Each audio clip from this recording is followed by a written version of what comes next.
All right, so those are his two. So he's given us a philosophical argument for premise one and the impossibility of an actual infinite series of things, and then two kind of scientific arguments, right?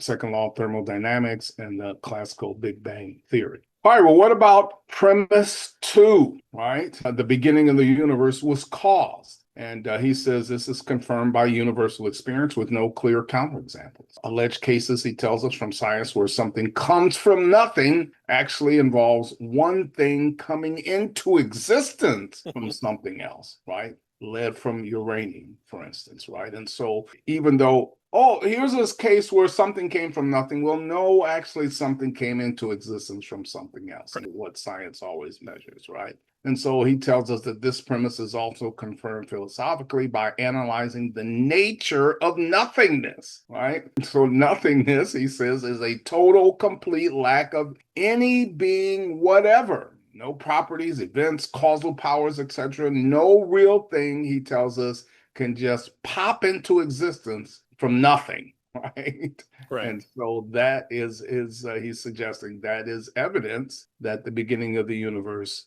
was caused. That's Right. his premise too. And you know, this is something that happens, is known and put forth. You have Lawrence Krauss, who wrote the book on nothingness and expect you to pay $30 for the hardcover of nothing. And then when you open it, you realize what he means by nothing is actually something. So, you know, you have this vacuum and all of a sudden these particles just appear out of nowhere and they exist for a short period of time. So here you have a thing launching into existence. Now we think they come from somewhere. Oh, hold on. They come from somewhere, but all right, let's give them the benefit of the doubt. But they pop into existence from nowhere in a vacuum, and so therefore it comes from nothing. Yeah. Well, except it pops into existence into somewhere, and so you have to have a Well, nothing first. And so again, this is and this is confirmed over and over again. I watched Piers Morgan grill, I think, Neil deGrasse Tyson on it, and he too brought forth this case of Krauss talking about nothing, and Neil deGrasse Tyson is saying, listen, when he means nothing, he doesn't mean nothing. He means kind of something, but in a scientific way, nothing. Well, the scientific way is not the way that anyone means it in any. And it's not the philosophical way, right? Right, exactly. It's the philosophical nothing. And that's what he's getting at here, right? Philosophically, nothing means nothing, right? Right. Yeah, one criticism is like, watch me pop a fist into existence out of nothing. There it is. It came into existence out of nothing.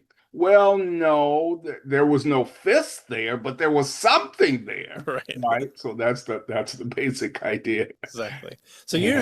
usually our making fun of people is against philosophers who have a lot of words to say nothing. But here, scientists are saying nothing with something and trying to get you to swallow nothing, which is something. So hopefully, again, you come here for the base assumption or the base explanation for things. So we have to explain to you the nothing that is something. So Yeah. the hard part is Wow. actually explaining nothing as nothing. So that's the hard part.